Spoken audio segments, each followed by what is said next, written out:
Hello everyone, this is Blue Nose Reindeer, and I would like to show you some Diamond 4 support gameplay. We'll start with Champions Select, which unfortunately I do not have video footage of, but the big thing to take from it is that Nidalee was first pick for their team, and I was one of the first picks for our team, so I chose Leona to counter the Nidalee pick because Nidalee is very weak to hard engage. If you have someone like Leona who can just immediately get on her, as opposed to someone like Thresh that has like softer engage, less reliable with the hook, not as long range. He's significantly weaker against her. Because I chose Leona against Nidalee, it really cost me in the lane. Ezreal is a good choice against Leona because he can just jump away from her, and Morgana is also a really good choice against Leona. Her spell shield prevents a lot of my CC and damage. And so the laning phase is probably not going to go that well. In fact, I've already played this game. I'm commentating on it after the fact, so I know that it doesn't go well. But it doesn't matter. Well, it matters, but it doesn't. It's still, my Leona pick is still worthwhile. I'm still able to make it work versus Nidalee. We get behind a little bit in lane, and so it gives us some difficulties later in the game, which is why it matters. But I'm able to compensate for it. So losing lane is not always the end of the world, especially if you picked yourself into losing your lane, if you're prepared for it. Fortunately, Aurelia is against Akali, and that's really a good matchup for her. Fighters generally beat assassins, and that's definitely the case in Aurelia versus Akali. So she does pretty well up there. Katarina has a fairly easy time with Nidalee because Nidalee is not able to abuse her early laning phase that much, and then the heal reduction on Cat's ult comes in very handy for her with dealing with the Nidalee, much more so than it would with a lot of other champions. You'll see here as we're going to lane that I start walking towards river because I want to take the river path to get to lane faster. Caitlyn starts walking towards our turret, and if she had not chosen to come to river, or come through the river route, then I would have gone with her, but we were watching where each other went, and we were able to get to lane a little bit faster because of it, not miss creeps. And so we get to lane about the same time as our enemy laners. I start Targons on Leona, or Relic Shield rather, because it's good to get the lane pushing. Leona's level 1 is extremely weak, no matter what skill you take. And so it's really good to help get you pushing, and just the lane sustain in general is nice. The completed item is nice, but the main reason why I get it is to be able to push. And while Morgana is able to punish Leona pretty hard with her shield, if you get the Relic Shield and you're able to push the lane and get level 2, you can go all in on her before she gets it, and so you have a little bit of a window. I missed it because we weren't able to push quite as hard as I would have liked to, but at the same time we're not being pushed into our tower, which is a serious concern when you're playing Leona, and so we're kind of happy with that. Well, Caitlyn Leona is generally a pretty awkward lane because Leona is very all-in and Caitlyn is the exact opposite of that. We're able to make it work. I'm playing sort of aggressively. I don't really want to land one of those E's. I'm just doing it kind of to threaten them, and because if I do go in, then they can just black shield. But by doing that, I'm able to keep them off of Caitlyn a little bit, keep them distracted, stuff like that, so that she's able to push. And Caitlyn is really good at kind of running a lane by herself. She's not too support dependent, and so you're able to make it work for some Morg lane because Morg doesn't really have anything to deal particularly well. Not entirely happy that E landed, but I'm able to make it work anyways. We're able to chunk Morg for a little bit. I don't take too much damage in return. And then I go off to ward because I've just gone all in on Ez and Morgana, and so I know that their spells are on cooldown and the wave is pushing and stuff like that. They're not going to be able to engage on Caitlyn kind of easily, and we need a ward, so I take advantage of the opportunity with the cooldowns being down. There, Morg steps on a trap. I don't really want to dive, but since Lee Sin is there and he lances Q, I kind of half commit to it. The second that I see him pull off, I pull off as well. because Caitlyn is not a good tower diver. It's still worth it to use my Ignite because it forces Morg back. She's really low and she can't really harass Caitlyn nearly as freely, and that's my goal. My goal is just to keep Caitlyn safe so that she can push the wave and poke. And then because I'm low on mana from that engage, and we've got the wave push up to tower, it's a good time to back. And I have enough money to finish my Targans, or to upgrade it to Targans, I should say. And so I do that. Caitlyn probably should not have stayed, but she did, and she stayed safe, largely because Morg was low on health and could not just kind of freely walk up and bind her. If she did, she risked getting killed by Caitlyn. And Ezreal's not enough health. He doesn't have enough health to all-in her either. And so it kind of works, but generally you want to back with your support in that kind of situation.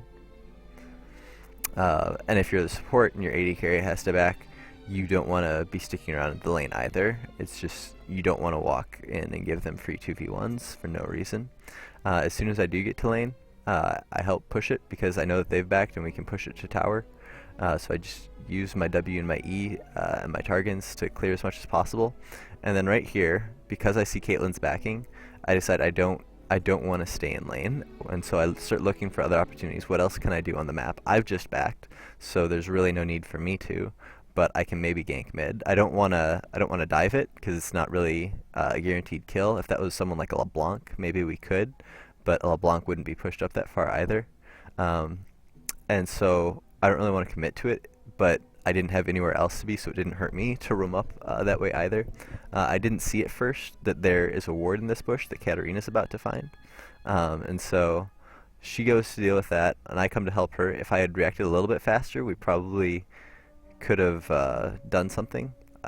But in the end, I don't think it mattered a whole lot one way or the other. We get the ward, and we get out safely. And Caitlyn's able to stay safe from being engaged on. I forgot to mention that with roaming mid, I pinged a little bit late on getting there. If I had pinged earlier, Cat might have been able to bait an Italy in or something and set up a play, but I waited until I was almost there to ping. I did not do that with Caitlyn.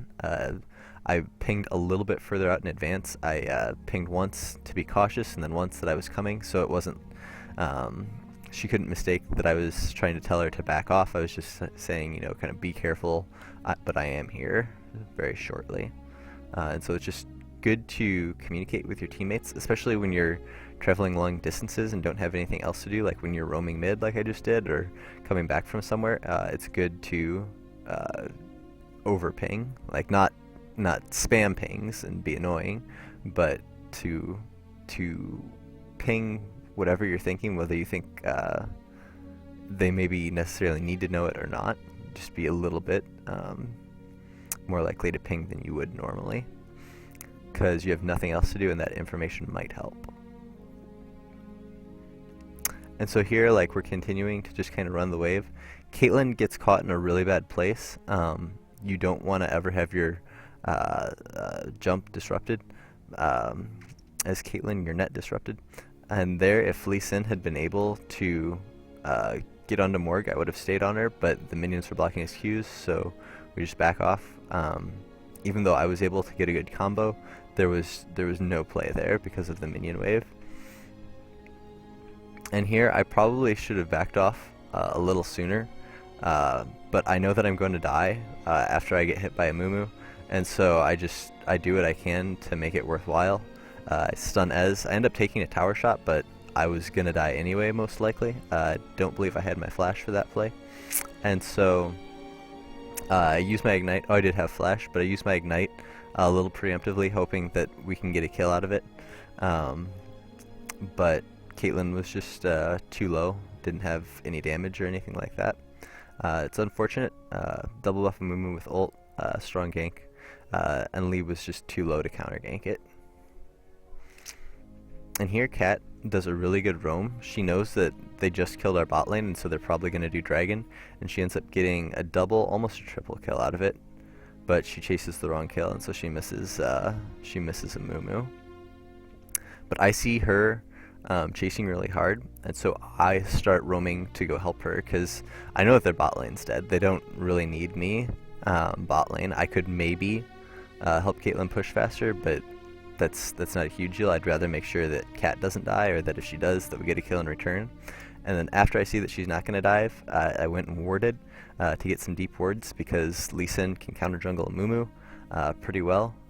And then I see that Cat's doing the deep dives, and I'm not level 6, which I really want to be for something like this, but I'm able to go in there with my shield, pretty good at tower diving. And even though I missed my skill shot, it's just a really easy kill. Yeah, I wanna walk back through lane and walk back to bot lane, but because there aren't minions to tank, I take a tower shot and then I decide it's just better to back.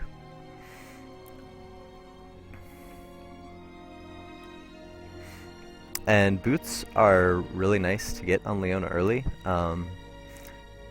just because, especially when you're against a Morg, because changing targets, like if I E onto one of them, but I don't want to actually stun that one, I want to stun someone else, just gap closing to them faster with boots is really nice. And just Leona doesn't have any escapes, and so just having that mobility in general is really handy. And it's just nice to have when you're a melee champion, especially when you're really bad at landing skill shots. My mechanics are definitely subpar, and so having them is nice. One extra advantage of Targons, I'm not sure if you saw it there or not, but if Caitlyn or whoever your AD carry is misses a creep by just a little bit, you can help get them get it for them regardless. And here I ward the bush, which is good. Going up as close as I did was kind of bad, but if I had gone deeper before I warded the bush, or if I had just walked into it, that would have been even worse. And the gank fails because Amumu and Morg went on to me because I was the immediate target, and that was good. I was the one who was overextended. I was where the gank was happening, but somehow they changed their focus a lot to Caitlyn. And Caitlyn has a net to get away. I had nothing to get away. Like I had my shield to survive a little bit of damage, but that was it. And so we end up just walking out of the gank, and they get nothing for it. They burn 3 ults, and they get nothing for it, which is a really bad play by them. And here I'm too low health to dive. If Lee had been able to start that by landing his Q, then I could have, but not the way that it is. And I'm still low health, so I still want to be cautious. But if someone goes on to Caitlyn, I can E onto them and protect her. I have my ignite, so we can definitely turn something around if a Mumu were to come and gank. We have a Lee Sin who's pretty strong, and the ignite could help with a counter gank. And while I don't really get Targons, I don't depend on Targons for healing at all. It is nice in situations like this. So Leona, she's not really a strong peeler, doesn't have any heals or shields or anything like that for her AD carry. It's nice to have something like that to help sustain the lane. Here I get in a bit of an awkward position because I don't want their bot lane to join the fight and collapse on our teammates and have bad things happen that way. But they don't capitalize on my being out of position right away. And so they end up chasing me for a while. Morg has to burn Flash to get on me, and then Nidalee is so low after coming on me that she has to use her barrier. So trade my ignite for her barrier and get Morg's Flash. It's still bad that I died, but it's almost worthwhile. Like I didn't die for free. I made them burn things so that we can make a play in return later on. And I was able to save Caitlyn with my ult. I decided to get Merc Treads because, one, they have a lot of magic damage. Normally I just keep building health on Leona early, but they're almost all magic damage. Ezreal is their only physical damage, and his ult and 2 of his abilities are magic damage. So I'm definitely going to be making use of the magic resist. And then Morgana also has a lot of crowd control with the binding, which is 3 seconds by this point in the game, and her stun on her ultimate. There we go. which gets higher with level, and so there's a lot of CC that I'm facing right now in lane. And because of my roam mid to help Cat, which was after she got a double kill at Dragon, and I was just trying to make sure that she didn't go deep. Because I stuck with a teammate instead of trying to make plays by myself, I got a kill, and so I'm 1 and 2 instead of being 0 and 2, and that's pretty big. Remember, I wasn't picking for lane. I wasn't particularly playing for lane, and so we leave the laning phase now. We just got their tower. We're gonna start grouping now, and I'm just starting to hit my stride. I'm just starting to have the reason why I chose this champion. And fortunately, my team is ahead because Lee was able to get some good ganks mid and I think top. Didn't really get much bot. Yeah, he didn't really give any good ganks, didn't prevent much when he was bot, but he was able to be effective in the other lanes. And so that gives us a nice lead going into this part of the game. And then I've picked for team fighting essentially, and so I start with a horrible KDA, and then this is the time where like it's very important to do things right. And remember, I picked Leona because of Nidalee, so I go on a Nidalee engage, and none of my team follows up, which there's some fault both directions, fault on me and fault on them, but we run into this initial hiccup with our team fighting. This is where the game starts essentially, because the laning phase didn't completely decide it for one team, and we start having troubles with our team fighting. And just the way that we resolve it is Aurelia tells me not to dive, and I basically explain that if I had had help, it would have been successful. I was fine on the dive. As far as health goes, I was tanking the tower. I was fine until I got hit by the Morgana binding, and then I was just crowd controlled from that long enough that I took a bunch more damage and another CC. But because no one really loses their tempers, we're able to kind of resolve it. And in a second here, we kind of dive. They haven't backed after that play, and so they're low. Cat's a little bit low, but definitely enough health to go in there and get an ultimate since they don't have any immediate hard CC for her. And so I'm looking for an opportunity to go in. My ult is about to come back up. It does. I'm able to get on Nidalee, which is my main focus throughout this entire game. And I'm lucky that I'm able to get a 3-man ult, 2 of which are stuns.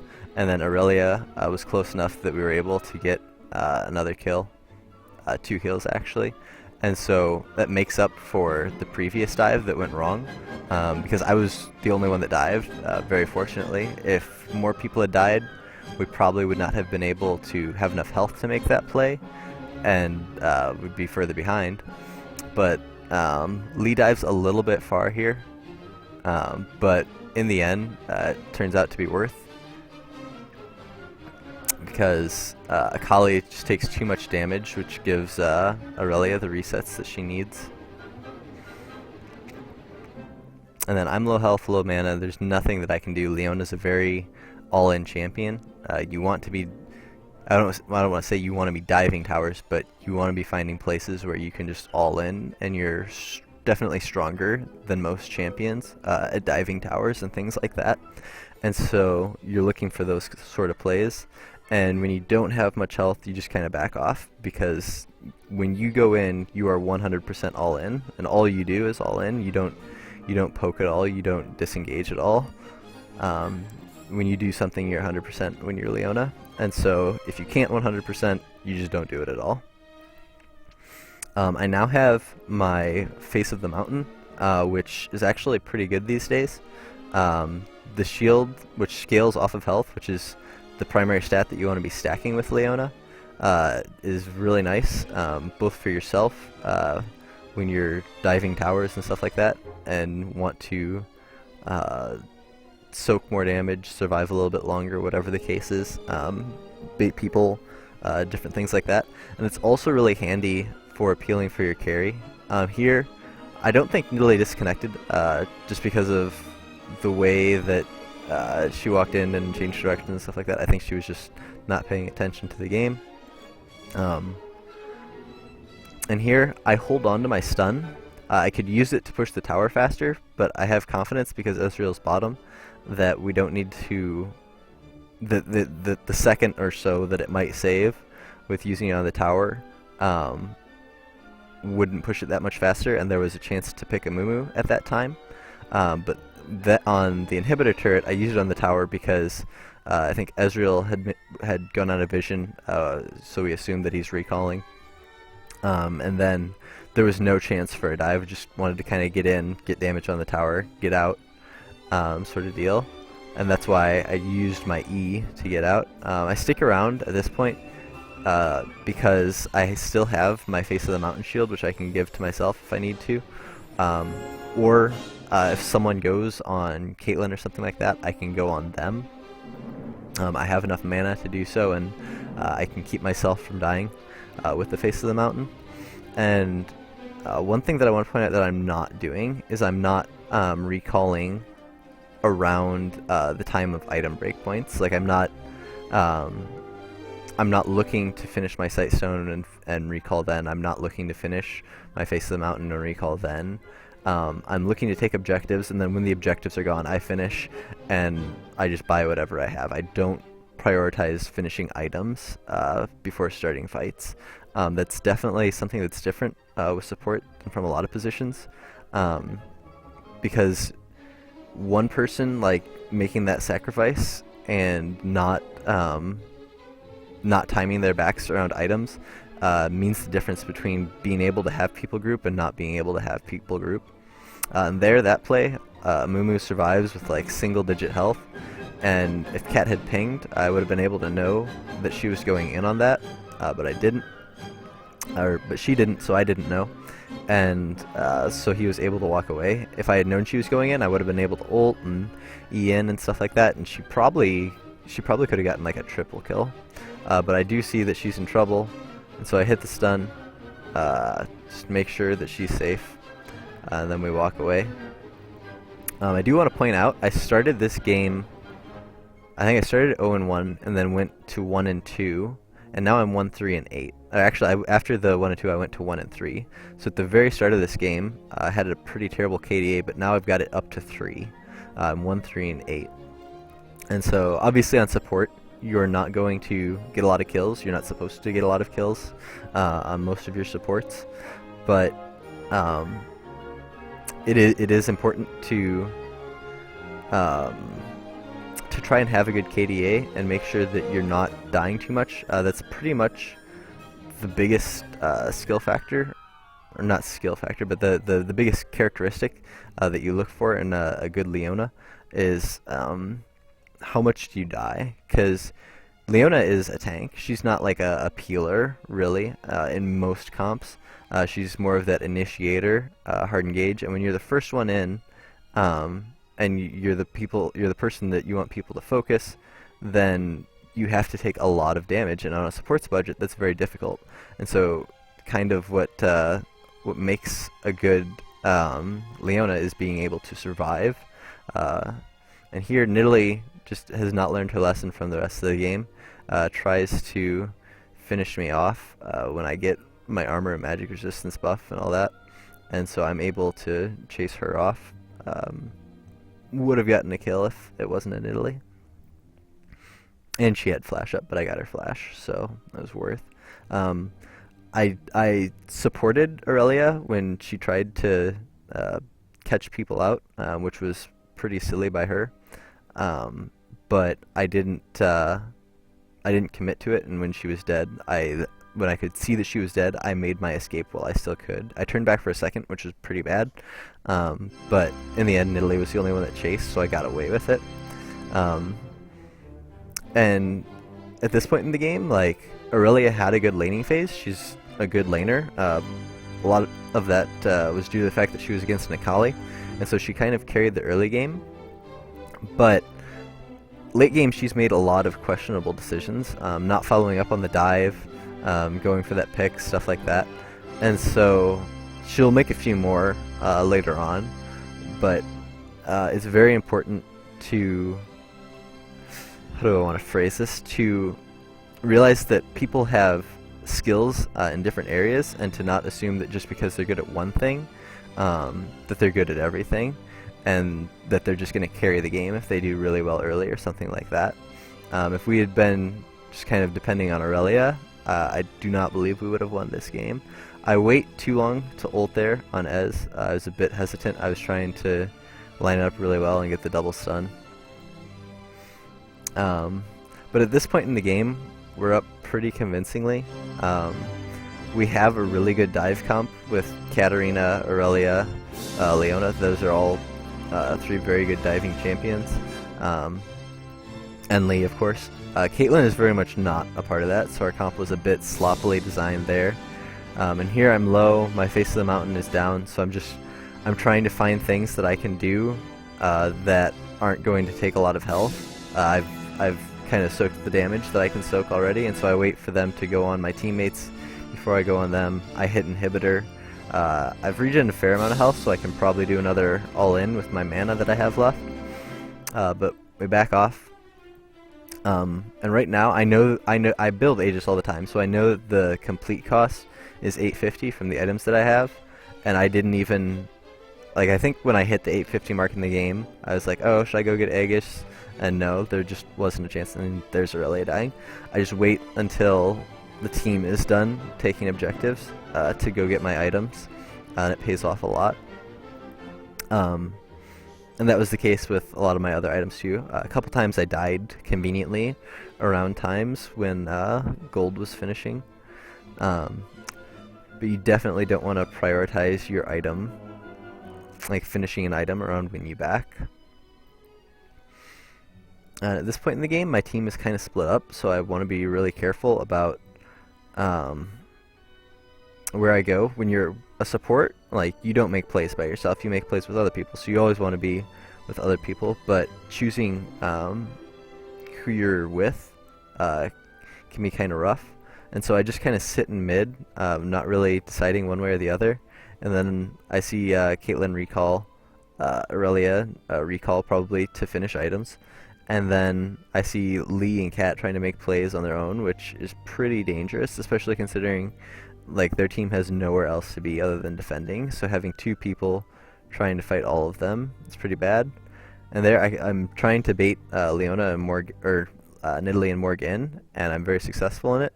I hold on to my E for a long time so that I'm able to have my Q cooldown come up, but my mechanics are really bad, and so I hit a minion with it. But fortunately, Aurelia was in their base, and we were able to clean up the kill anyways. And then this is just us ending the game. We got a pick, and so we just kind of slowly work our way towards their nexus. I can't bring up the item screen to look at items, but pretty sure Caitlyn went with standard builds. Aurelia went with fightery builds, so some tankage, but some damage as well, not really prioritizing one or the other. Lee Sin went tanky, and so that way he's able to dive with me and Aurelia, and we basically just want to get Katarina resets. And if somebody runs away from the fight, then Caitlyn can ult them and get Kat another reset, and just stuff like that. Katarina is a pretty high-risk, high-reward champion, and so when she's in a comp, it usually revolves a lot around her. But that was a Diamond 4 Support Leona game. I hope you enjoyed it. Thanks for watching.